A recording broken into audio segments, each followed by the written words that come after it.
May asawa na siya, pero bakit ikaw pa rin ang hinahanap-hanap niya?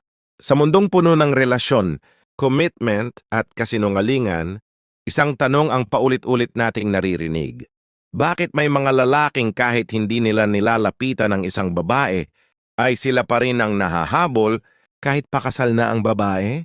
Hindi ito tungkol sa pambababae o pagwasak ng pamilya.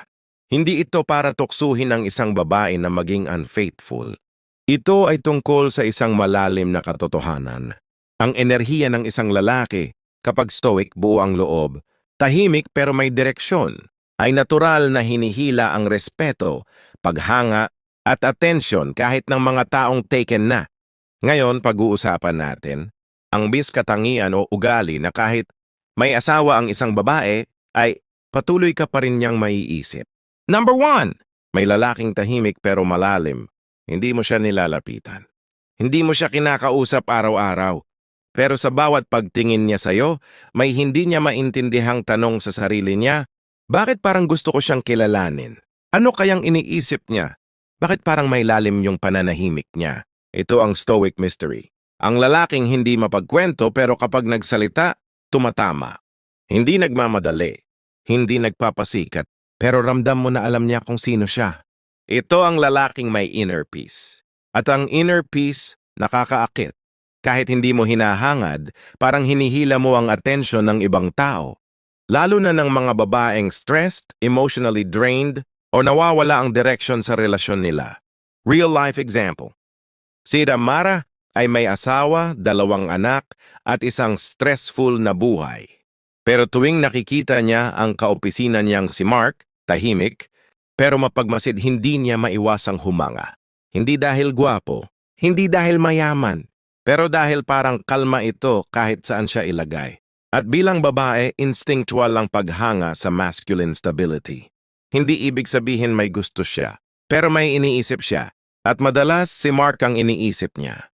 Sa Stoicism, sinasabi ni Marcus Aurelius, kapag ikaw ay lalaki na hindi natitinag sa emosyon, hindi reactive, hindi toxic, nagiging contrast ka sa mga lalaking marupok.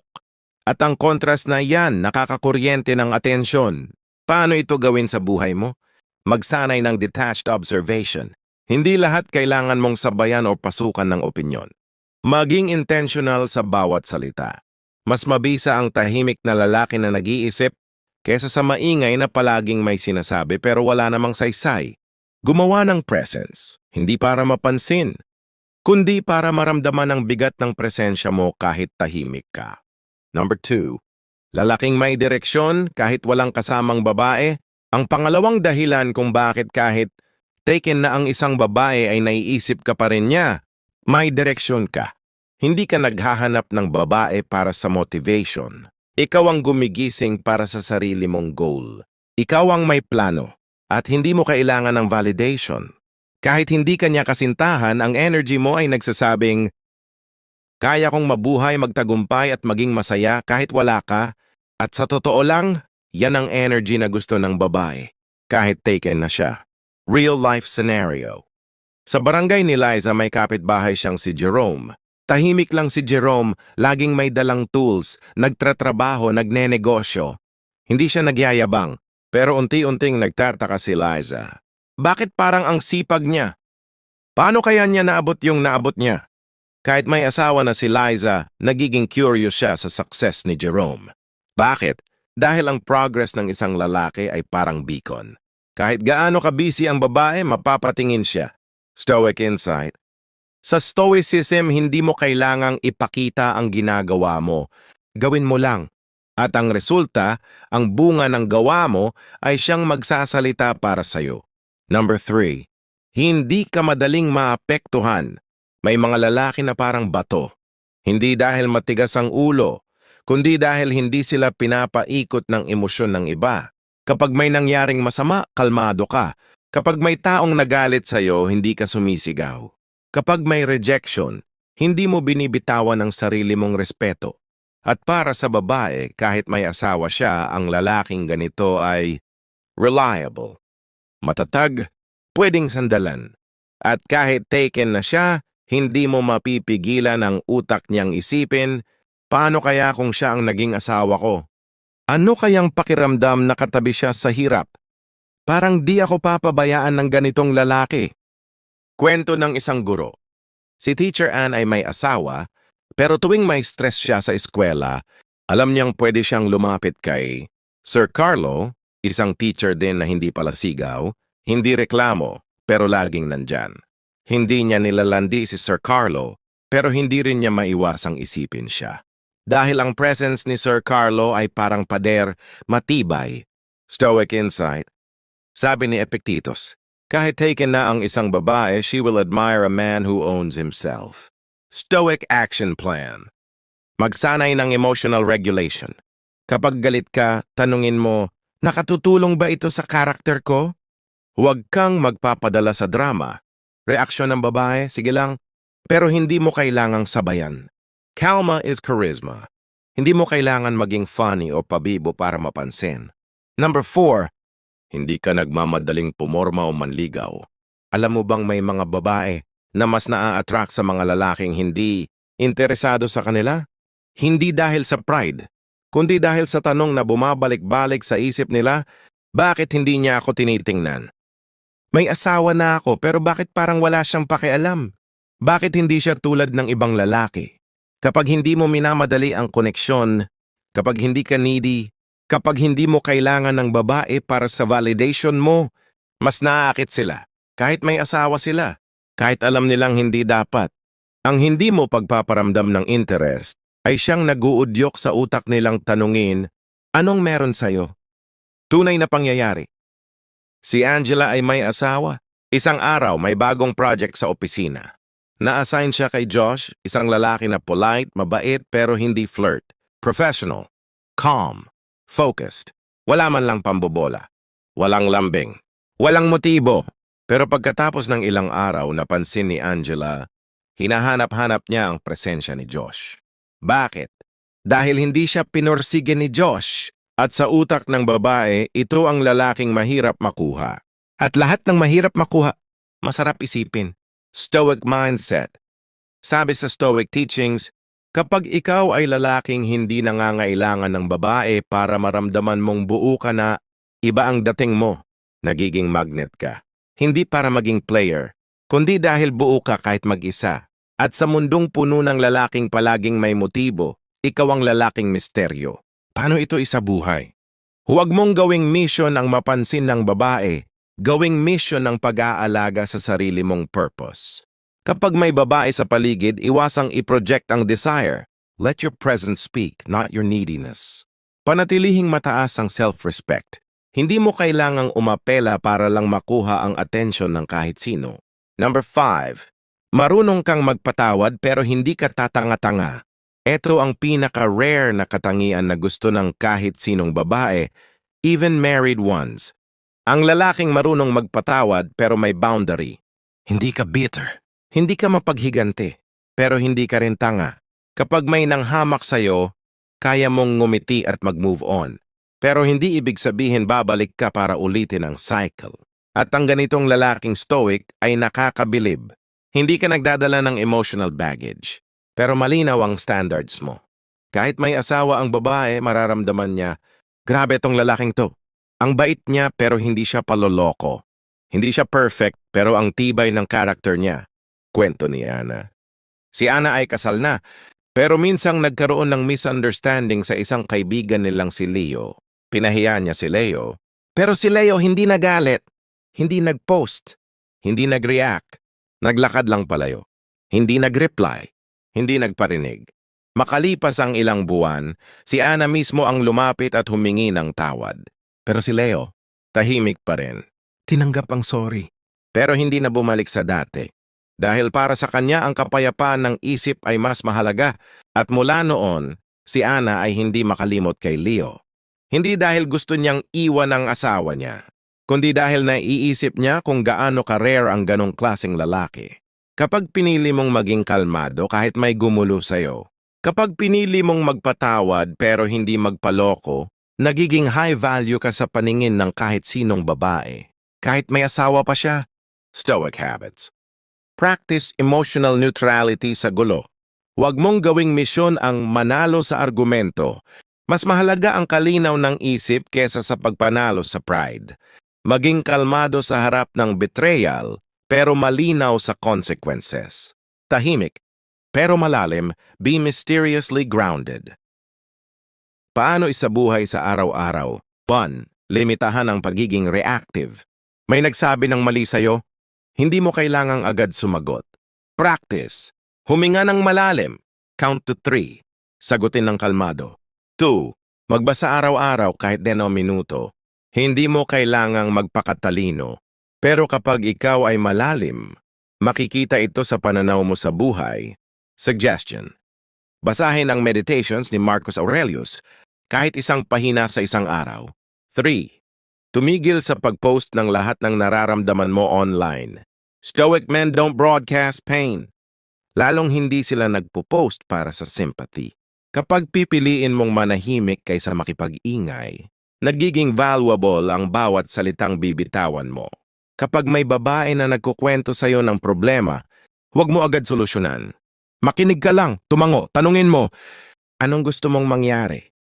Ano sa tingin mo ang pinaka-practical? Boom. Hindi mo siya kinontrol. Pero ramdam niyang may lalim ka. May direksyon kahit mag-isa. Purpose over people-pleasing. Gawain para hubugin ang direksyon mo. 1. Gumawa ng 3-year vision plan. Asan ka sa loob ng 3 taon? Ano ang income mo? Anong skills ang meron ka? Wala pa bang sagot? Simulan mo na magtanong. 2. Isulat mo.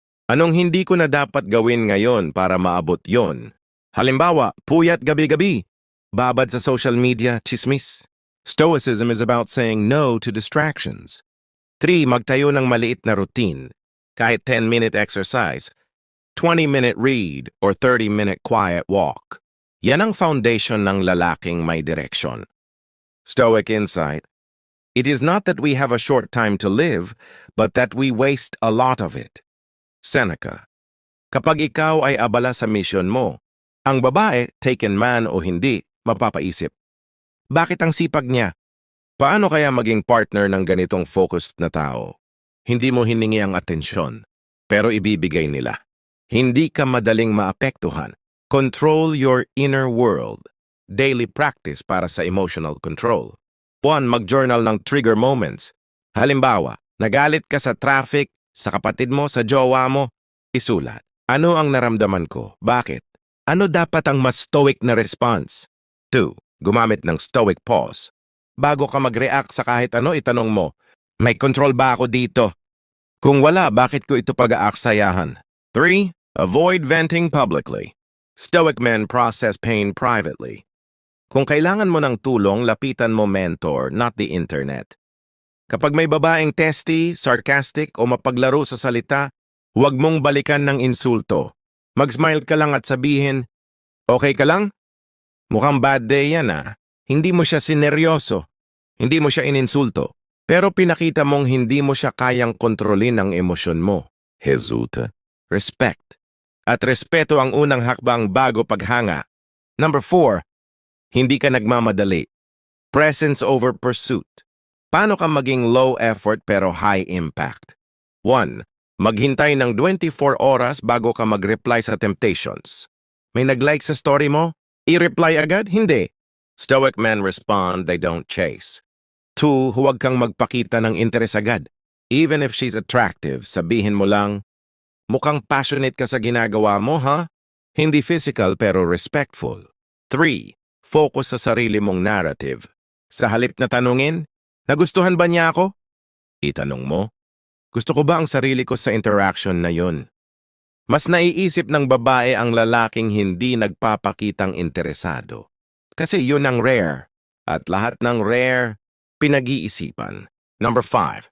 Marunong magpatawad, pero may boundary. Kind but dangerous. 1. Kapag may sumira sa tiwala mo, patawarin mo. Pero hindi mo kailangang ibalik siya sa dating posisyon sa buhay mo. Patawad access. 2. Practice silent withdrawal. Kapag may taong disrespectful, huwag kang mag-post, mag-rant, o mang-away. Umalis ka lang, tahimik, malinis. 3. Pag may babae na naglaro sa'yo, smile, then disappear. Walang sumbat. Walang drama, Kung may babae mang na-attract sa'yo, hindi dahil gusto mong pansinin ka, kundi dahil hindi ka katulad ng karamihan, hindi ka madaling paikutin, hindi ka clingy, hindi ka nagpapakamartyr. At doon siya napapaisip, paano ko siya makukuha? Bakit siya hindi katulad ng iba? Ang babaeng taken, pero nahuhulog sa'yo? Tanong, paano kung bigla siyang mag-confide sa'yo? Paano kung maging emotional siya, sabihin niyang hindi siya masaya? Paano kung palagi kanyang hinahanap at ikaw lang ang nakakaintindi sa kanya? Alam mong mali, pero nararamdaman mong hinahatak kanya? Hindi lahat ng attraction ay dapat tugunan. Ang stoic na lalaki alam ang epekto ng bawat desisyon. Hindi siya napapaikot ng pansamantalang kilig. Alam niya, masisira ang buhay ng babae, masisira ang sarili niyang inner peace, masisira ang prinsipyo niya.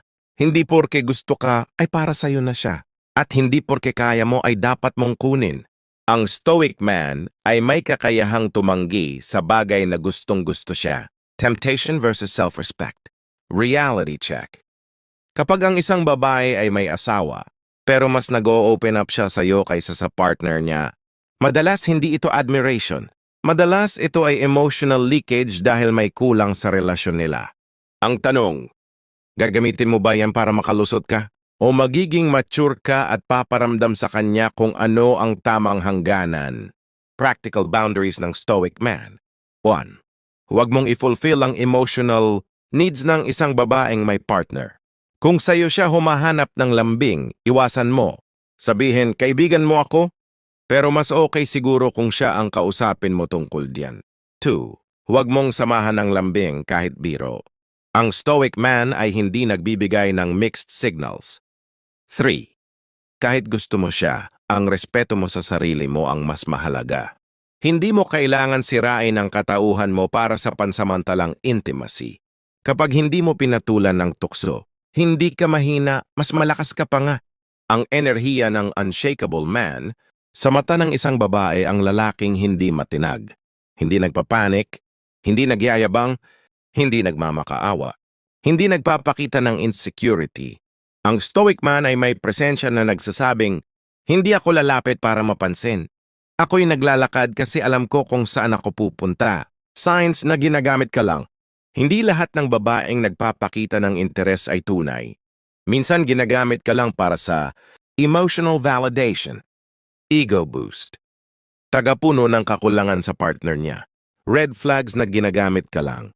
1. Pag sinasabi niyang, ikaw lang talaga ang nakakaintindi sa akin, pero hindi niya kayang tapusin ang relasyon niya. Ikaw ang pansamantalang escape, hindi commitment.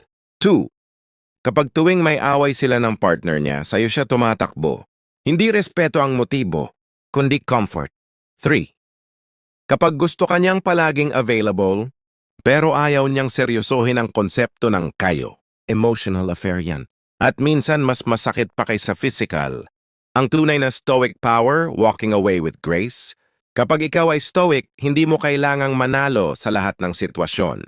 Minsan, ang pinakamalakas na hakbang ay ang paglayo. Ang lalaking marunong umiwas sa tukso, lumakad palayo sa gulo, at tumangging sirain ang buhay ng iba. Siya ang lalaking pinapahalagahan sa huli. Paano matutunang lumayo? 1. Ilagay ang sarili mo sa kapayapaan, hindi sa komplikasyon. 2. Magpaalam ng tahimik. Hindi mo kailangang magdrama o maglabas ng sama ng loob. Kalmado. Buo ang loob. 3. Lumakad palayo para manatiling malinis ang dignidad mo. Dahil darating ang araw, siya ang magbabalik tanaw. At ikaw ang iisipin niyang what if. Hindi mo kailangang manira ng pamilya para mapatunayan na desirable ka. Hindi mo kailangang lumabag sa prinsipyo para maramdamang gusto ka. Ang tunay na stoic man ay ginagalang kahit walang effort, minamahal kahit hindi humahabol, hinahabol kahit hindi nagpaparamdam, at sa dulo, siya ang pipili kung sino ang karapat-dapat sa kanyang atensyon. Kung gusto mong maging lalaki na hinahanap-hanap kahit taken na ang babae, like mo itong video. Comment din kung alin sa mga traits ang gusto mong i-develop. At syempre subscribe para sa mas marami pang tips para maging stoic man.